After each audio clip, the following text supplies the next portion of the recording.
Hello and welcome. I'm Lanita, the Scrappy Grandma, and this is my um, Books of the Bible playlist. So I've got a couple different playlists on YouTube. Um, I love to read the Bible and share it with others and share the cool stuff I learn while I read it and learning uh, what I'm learning while I'm reading it. So anyway, I just finished the book of Bereshith, Genesis, the first book of the Bible. And so today we are beginning the second book of the Bible. And I want to start with prayer first because I want everything that comes out of my mouth to be pleasing and set apart for him. So Father Yah, Abba Father, thank you. Thank you so much for the opportunity to be able to share my passion with whoever you send these videos to, that they would be set on fire, that spark would ignite, and that they would want to meditate and to feast on your words day and night, as you say in the Shema, that we're, to speak of them as we walk about the way and as when we get up and when we go to bed. This is to ever be on. It's supposed to be on, attached to our right hand, our doing, and attached to our head, our mind, and our thinking. This is our standard, Father Yah. So I commit this time to you. I am a vessel, and I surrender my way, my will, my thoughts, my opinions, and I want to speak nothing but you, your opinions, your thoughts, and share you and your ways. So let it be so. Bless everyone who hears this and help them to give them a passion to seek you and to walk in covenant with you all of their days. In Yeshua's beautiful name. Amen. Okay, so we are starting Exodus. So I also do a Torah portion Bible study, Torah portion reading. I have a Torah portion playlist. This is where my love for the Bible began, is in reading the Torah portions, because there's 54 Torah portions, and you read one every week, and you meditate on it, and you chew on it, and you feast on it, and it's always pertinent for what you're going through in your life, always. And it just teaches you as you walk through the week. And then, corporately, everyone's reading it on Shabbat, on our Sabbath, on Saturdays, and we're all in unity, thousands and thousands and thousands of people around the world. So as you can tell, I have a love for the Torah portion. And though through that, then now I have a love for the rest of the word too. But so I have a Torah portion playlist. I have this playlist, the books of the Bible. I'm also starting, I had it, but fell off. I'm starting back on the new moon, the months, the Hebrew months, and what they mean. And they're always right with what's going on in your lives too. So it's like almost, what does it say? The Torah is a lamp and it's a light to your feet. And this is exactly it. It's like, it's our lantern.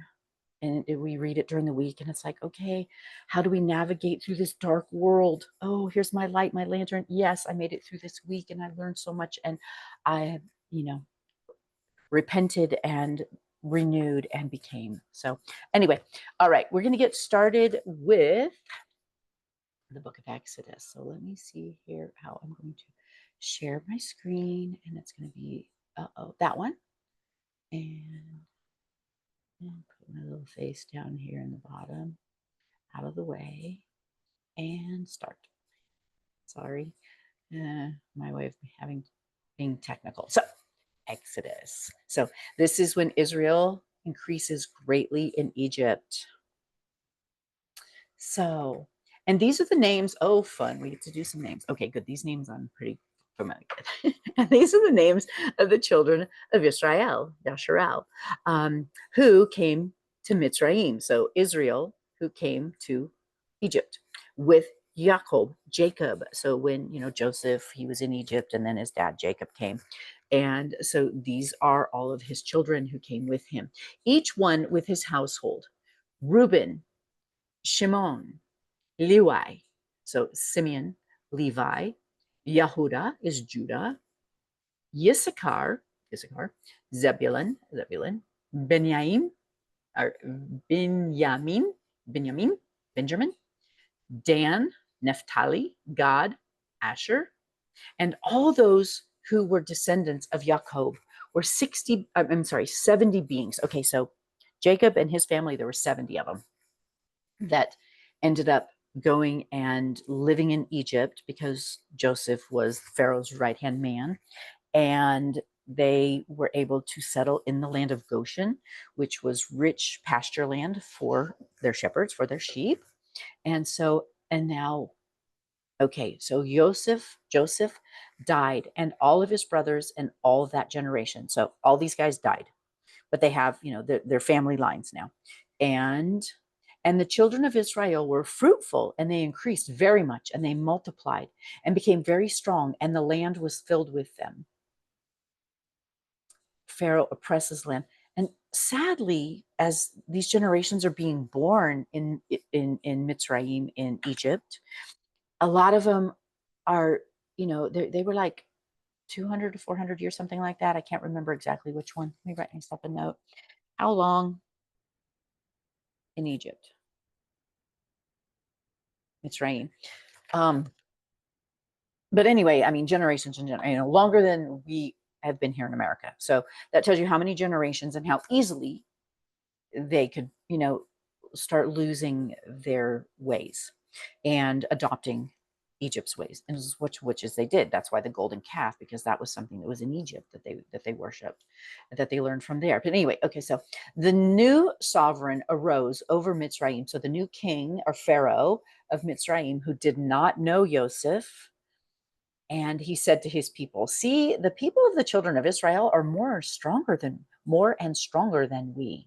Come, let us act wisely towards them, lest they increase. And it shall be, when fighting befalls us, that they shall join our enemies and fight against us, and shall go up out of the land." So they set slave masters over them to afflict them with their burdens, and they built for Pharaoh supply cities, Pithom and Ramses. We're reading in Samuel. Rusty and I are at night, and it was talking about, it kind of was this of who all came out from Ramses, is what it says in Samuel. But anyway, but the more they afflicted them, the more they increased and grew, and they were in dread of the children of Israel. And the Mitsrayites made the children of Israel serve with harshness. They were cruel. And they made their lives bitter with hard bondage in mortar and in brick and in all kinds of work in the fields. All their work which they made them do was in harshness. And if you read some of the extra biblical books, it was pretty brutal. It was actually really disgusting, how cruel they truly were, if those are real. Some people believe they are, some people believe they're not. And I think our Messiah read them.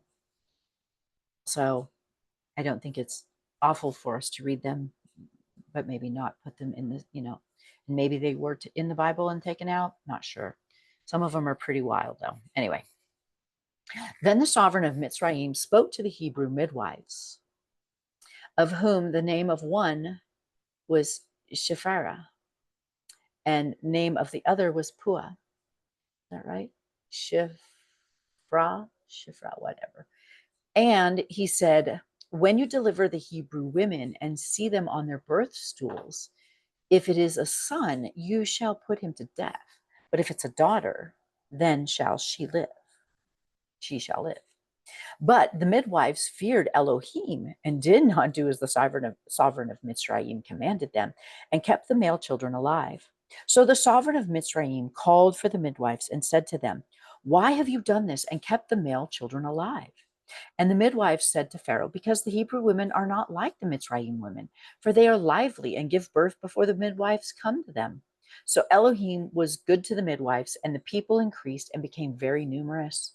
And it came to be, because the midwives feared Elohim, that he provided households for them. And Pharaoh commanded all of his people, saying, "Throw every son who is born into the river, and keep alive every daughter." And the men of the house of Levi went and married a daughter of Levi, And the woman conceived and bore a son. And she saw that he was a lovely child, and she hid him for 3 months. And when she could hide him no longer, she took an ark of wicker for him and coated it with tar and pitch and put the child in it and laid it in the reeds by the edge of the river. And his sisters stood at a distance. Now, I never knew this when I was reading this before I learned it, is that his sister is Miriam. Miriam and Aaron, his brother. Um, so he's the youngest. This is Moses. And so it's Miriam there that's standing by the river, watching him, making sure that he's going to be okay. So his sister stood at a distance to know what would be done to him. And the daughter of Pharaoh came down to wash herself at the river, and her young women were walking by the riverside. And when she saw the ark among the reeds, she sent her female servant to get it. Okay, so here's where my question is, and it always just kind of, I don't get it, and I probably need to do a study on it, and maybe I'll understand it more. Pharaoh is killing all the Hebrew sons, but he lets his daughter bring one home like a puppy. My brain just doesn't understand it. And I mean, the whole time he's raising, because, he's the grandpa, and he's raising in his palace, Moses, next to his, his sons and grandsons. And he never thinks once that, well, I was killing all of them because I was killing all of them, and I just let one live and raised him in my home. I don't. And maybe he thought that raising him in his home that he wouldn't fulfill fulfill it. I don't know, but yeah. If anybody has any teaching on that, let me know. All right, and opened it and saw the child, and see the baby wept. So she had compassion on him and said, "This is one of the children of the Hebrews." She knew he was a Hebrew child. And Pharaoh's daughter said to her, "Go." And the young woman went and called the child's mother. So Moshe's mom, Moses' mom, gets to nurse him. And from what I've read, it's like for 2.5 years, she gets to have this time with him. So, and Pharaoh's daughter said to her, "Take this child away and nurse him for me, then shall I pay your wages." So she not only got to nurse her child, which she had given up for dead. I mean, she put him in the basket and sent him off. No more did she get to nurse him, but then she got paid for it. Look how the Father provides. So the woman took the child and nursed him. And the child grew, and she brought him to Pharaoh's daughter, and she became her son. And she called his name Moshe, saying, "Because I've drawn him out of the water." Okay, so Moshe flees to Midian. Midian is where he met his wife and lived with his father-in-law. And in those days, it came to be when Moshe was grown that he went out to his brothers and he looked at their burdens. So he went out to the Hebrews. So grew up knowing he was Hebrew. They all knew he was Hebrew. So he went out to his brothers, and he looked at their burdens, and he saw a Mitsrayim, an Egyptian, striking a Hebrew, one of his brothers. So he turned this way and that, and when he saw no one, he struck the Mitsrayim, and he hid him in the sand. So I mean, this is premeditated murder. He looked, he considered it, and he took him out, and then he buried him, hid him. And he went out the second day, and he saw 2 Hebrew men fighting. And he said to one who did the wrong, "Why do you strike your neighbor?" And he said, "Who made you the head and judge over us? Do you intend to kill me as you killed the Mitsrayim?" And Moshe feared and said, "Truly the matter is known." And Pharaoh heard of the matter and sought to kill Moshe. But Moshe fled from the face of Pharaoh and dwelt in the land of Midian. And he sat down by a well. And the priests of Midian had 7 daughters. And they came and they drew water, and they filled the troughs to water their flocks. But the shepherds came and drove them away. Then Moshe stood up and came to their rescue and watered their flocks. And they came to Raul, also known as Jethro, which really confused me when I first started reading all of this. I'm like, why is he called, and I'm not sure why he's called the different things. And I think they're the different languages, because the Bible was translated into Greek and English. And so yeah, it might be just a translation. Oh, here it goes. Their father and said, "How is it that you've come home so soon today?" And so his title was Jethro, meaning excellency, because he's the priest. So, and they said, "A Mitsrayim rescued us from the hand of the shepherds, and he also drew enough water for us and watered the flock." And he said to his daughters, "And where is he? Why did you leave the man? Call him and let him eat bread." And Moshe agreed to dwell with the man, and he gave Sephora, his daughter, to Moshe. And she bore him a son and called him Gershom. And he said, "I have become a sojourner in a foreign land." God hears Israel's groaning, like he's hearing the earth's groaning right now. I liken it to that. The earth is crying out and groaning under the lawlessness that's happening on it. And it came to be after the many days that the sovereign of Mitsrayim died, and the children of Israel groaned because of the slavery, and they cried out, and their cry came up to Elohim because of the slavery.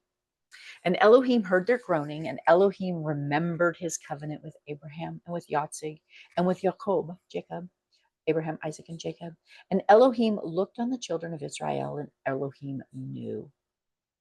And Moshe was shepherding the flock of Jethro, his father-in-law, the priest of Midian, and he led the flock to the back of the wilderness and came to Horeb, the mountain of Elohim. And the messenger of Yah appeared to him in a flame of fire from the midst of a bush. And he looked and he saw the bush was burning with fire, but the bush was not consumed. And Moshe said, "Let me turn aside now and see this great sight, why the bush does not burn." And Yah saw that he turned aside to see, and Elohim called to him from the midst of the bush, and he said, "Moshe, Moshe." And he said, "Here I am." I love that that's always the response, and let it be so with us. Let it be that response when we hear him cry out our name and say, "Here I am. What can I do for you?"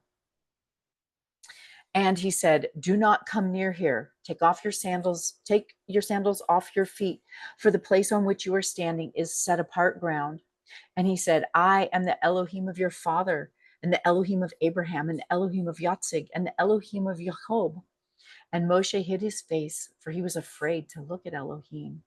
And Yah said, "I have indeed seen the oppression of my people who are in Mitsrayim, and I have heard their cries because of their slave drivers, for I know their sorrows.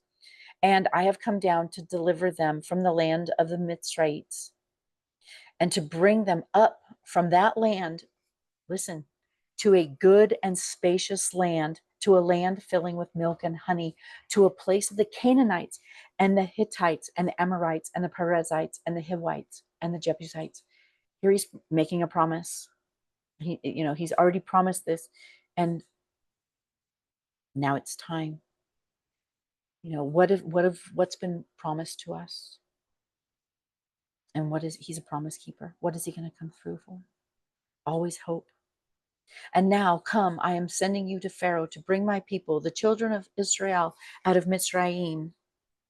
And Moshe said to Elohim, "Who am I that I should go to Pharaoh and I should bring the children of Israel out of Mitsrayim?" And he said, "Because I am with you.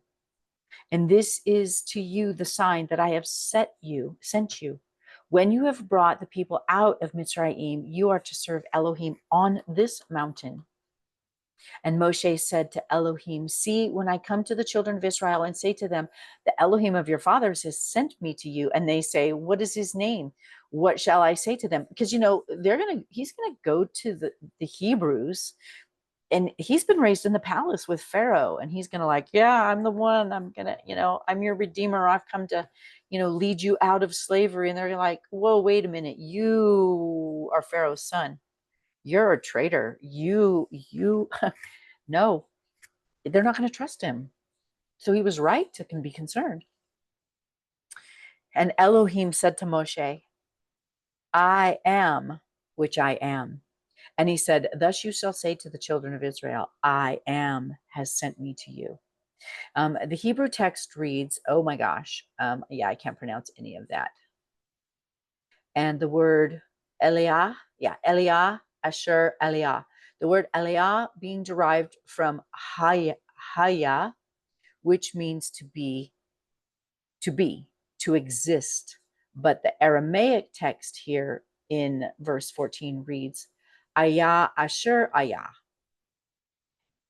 So the Elohim said further to Moshe, and Elohim said further to Moshe, thus you are to say to the children of Israel, Yahweh, Elohim of your fathers, the Elohim of Abraham, of the Elohim of Yitsḥaq, the Elohim of Ya'aqob, has sent me to you. This is my name forever, and this is my remembrance to all generations. Here's when he gives his name. Yod-He Vav-He, Yod-He Vav-He, Yahweh, Yahuwah, Yehovah. Ask him what he wants you to call him. Go and you shall gather the elders of Israel together and say to them, Yahweh, Elohim of your fathers, the Elohim of Abraham and Yitsḥaq and Ya'aqob appeared to me, saying, I have indeed visited you and seen what is done to you in Mitsrayim, in Egypt. And I say, I am bringing you up out of the affliction of Mitsrayim to the land of the Canaanite and the Hittite and the Amorite and the Perizzite and the Hivite and the Jebusite, a land flowing with milk and honey. And they shall listen to your voice, and you shall come, you and the elders of Israel, to the sovereign of Mitsrayim. And so originally, Moshe was supposed to go with the elders of Israel, for the elders of each tribe, to the sovereign of Mitsrayim, and you shall say to him, Yahweh Elohim of the Hebrews has met with us. And now, please, let us go 3 days' journey into the wilderness to slaughter to Yahweh our Elohim, to give him sacrifices. But I know that the sovereign of Mitsrayim is not going to let you go, not even by a strong hand. And I shall stretch out my hand and strike Mitsrayim with all of my wonders, which I shall do in its midst. And after that, he shall let you go. And I shall give this people favor in the eyes of the Mitsrayim. And it shall be that when you go, you shall not go empty-handed. Wow, what a promise is that? But every woman shall ask from her neighbor and the stranger in her house objects of silver, objects of gold, garments, and you shall put them on your sons and your daughters, and you shall plunder the Mitsrayites. You've got to think, a lot of these Hebrew women probably worked for the Mitsrayites as servants and things like that. So they were like asking, their neighbors and the people they worked for, and, everybody, hey, give this to us. And he gave them favor so that they would actually turn it over. Moses is given powerful signs. And Moshe answered and said, and if they do not believe me or listen to my voice and say, Yahweh has not appeared to you. And Yah said to him, what is that in your hand? And he said, a rod. And he said, throw it on the ground. So he threw it on the ground, and it became a serpent. And Moshe fled from it. And Yah said to Moshe, reach out your hand and seize it by the tail. Oof. And so he reached out his hand, and he took hold of it, and it became a rod in his hand. So that they believe that Yahweh, Elohim of your fathers, the Elohim of Abraham, the Elohim of Yitsḥaq, the Elohim of Ya'aqob has appeared to you. And Yahweh said to him again, now put your hand in your bosom. And he put his hand in his bosom, and when he took it out, and see, his hand was leprous like snow. And he said, put your hand in your bosom again. So he put his hand in his bosom again and drew out his bosom, and see, it was restored like the other flesh. And it shall be, if they do not believe you, nor listen to the voice of the first sign, they shall believe the voice of the latter sign. And it shall be that they do not believe even these two signs, or listen to your voice, that you shall take water from the river and pour it on the dry land on which the water is, and the water which you take from the river shall become blood on the dry land. And Moshe said to Yahweh, oh Yah, you are a man. I am not a man of words, neither before nor since. You have spoken to your servant, for I am slow of speech and slow of tongue. And Yah said to him, who has made man's mouth? Or who makes the dumb or the deaf or the seeing or the blind? Is it not I, Yahweh? And now go, and I shall be with your mouth and teach you what to say. But he said, oh Yah, please send by the hand of him whom you would send. And displeasure of Yah burned against Moshe. And he said, is not Aaron the Levite your brother? I know that he speaks well. And see, he shall also be coming out to meet you. And when he sees you, you shall be glad in heart. And you shall speak to him and put words in his mouth, and I am with your mouth and with his mouth, and I shall teach you what to do. And he shall speak to you, I'm sorry, and he shall speak for you to the people. And it shall be that he shall be the mouth for you, and you shall be an Elohim for him, meaning, or a mighty one. Elohim means a mighty one, meaning, you know, he's their leader, you know. And take this rod in your hand, which you shall do the signs. Moses returns to Egypt. And Moshe went and returned to Jethro, Raul, his father-in-law, and said to him, please let me go and return to my brothers who are in Mitsrayim to see whether they're still alive. And Jethro said, yeah, this is the one where it really is like, it calls him 4 different names, like boom, boom, boom, boom. So, and Jethro said to Moshe, go in peace. Footnotes, a title meaning excellency, a title meaning his excellency. Okay. So Yether means excellency and Jethro means his excellency. And Yah said to Moshe in Midian, go return to Mitsrayim, for all the men are dead who sought your life. So Moshe took his wife and his sons and set them on a donkey, and he returned to the land of Mitsrayim. And Moshe took the rod of Elohim in his hand. You know, it's the first time I've ever noticed that, I mean, he's a type and shadow of our Messiah. And he took his wife and his sons and he set them on a donkey, and he returned to the land of Mitsrayim. Anyway, and Yah said to Moshe, as you go back to Mitsrayim, see that you do all those wonders before Pharaoh, which I have put, in your hand, but I am going to strengthen his heart so that he does not let the people go. And you shall say, Pharaoh, thus says Yahweh, Israel is my son, my firstborn. So I say to you, let my son go serve me. But if you refuse to let him go, I am killing your son, your firstborn son. And it came to be on the way in the lodging place that Yah met him and sought to kill him. And so, and this one always kind of, it's like, what's going on? So all of a sudden, Yah's after Moshe, after he sent him on his way. And Sephora took a sharp knife and cut off the foreskin of her son and threw it at his feet and said, you are indeed a bridegroom of blood to me. I mean, he didn't circumcise his sons like the word said to, and maybe he didn't know, or I don't know. And she's not even Hebrew; she's a Midianite. So, so he let him go. Then she said, "You are a bridegroom of blood because of the circumcision." And Yah said to Aharon, go to meet Moshe in the wilderness. And he went to meet him on the mountain of Elohim, and he kissed him. And Moshe had told Aaron all the words that Yah had sent him, and all the signs which he had commanded him. And Moshe went with Aharon and gathered together all the elders of the children of Israel. So I never even thought about that before. Because you always, Moses is always Charlton Heston, and he goes, but I didn't know that they actually, and I mean, I've read it and I know that it was Moses and Aaron that went, but I didn't even, they took all of the children of it, the elders of the children of Israel, so the 12 tribes.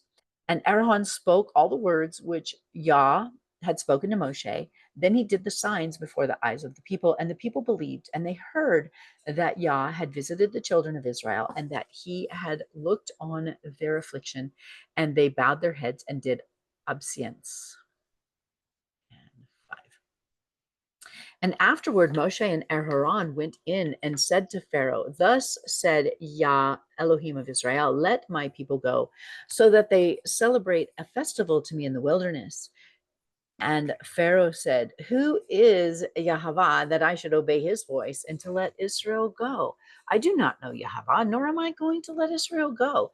And they said, the Elohim of the Hebrews has met with us. Please let us go 3 days' journey into the wilderness to slaughter to Yahweh, our Elohim, lest he fall upon us with pestilence and with the sword. But the sovereign of Mitsrayim said to them, Moshe and Aharon, why do you take the people from their work? Get back to your burdens. And Pharaoh said, see, the people of the land are many now, and you make them cease from their burdens. And the same day Pharaoh commanded the slave drivers of the people and their foremen, saying, "You are no longer to give the people straw to make bricks as before. Let them go and gather straw for themselves, and lay on them the requirement amount of bricks which they made before. Do not diminish it, for they are idle. That is why they cry out, saying, 'Let us go and slaughter to Elohim.' Let the work be laid on the men, so that they labor in it and not pay attention to the words of falsehood." And the slave drivers of the people and their foremen went out and spoke to the people, saying, "Thus said Pharaoh, I do not give you straw. Go and take straw for yourselves wherever you find it, for your work shall not be diminished." And the people were scattered all over Mitsrayim to gather stubble for straw. And the slave drivers were hurrying them on, saying, "Fulfill your actions, your daily matters, as when there was straw." And also the foremen of the children of Israel, whom Pharaoh's slave drivers had set over them, were struck and were asked, "Why have you not fulfilled the law in making bricks both yesterday and today as before?" And the foreman of the children of Israel came and cried to Pharaoh, saying, "Why do you treat your servants this way? There is no straw given to your servants, and they say to us, 'Make bricks,' and see, your servants are struck, but your own people are at fault." For he said, "You are idle, you are idle. That is why you say, 'Let us go and slaughter to Elohim.' So now go work, and the straw is not given to you, but deliver the amounts of bricks." And the foreman of the children of Israel saw that they were in trouble after it was said, "You are not to diminish your daily amount of bricks." And when they came out from Pharaoh, they met Moshe and Aaron, who stood there to meet them. And they said to them, "Let Yahweh look on you and judge, because you have made us loathsome in the eyes of Pharaoh and in the eyes of his servants, to give a sword in their hand to kill us." And Moshe returned to Yah and said, "Yahweh, why have you done this evil to your people? Why did you send me? For ever since I came to Pharaoh to speak in your name, he has done evil to this people, and you have not delivered your people at all." So I'm going to stop there. So I'm going to do about 5 every week. So there we go. So read along with me. Let me know what the Father reveals to you during this time of meditating upon the Word, and be blessed. And I, Yah willing, will see you in another recording, or you'll see me in another recording next week. Be blessed.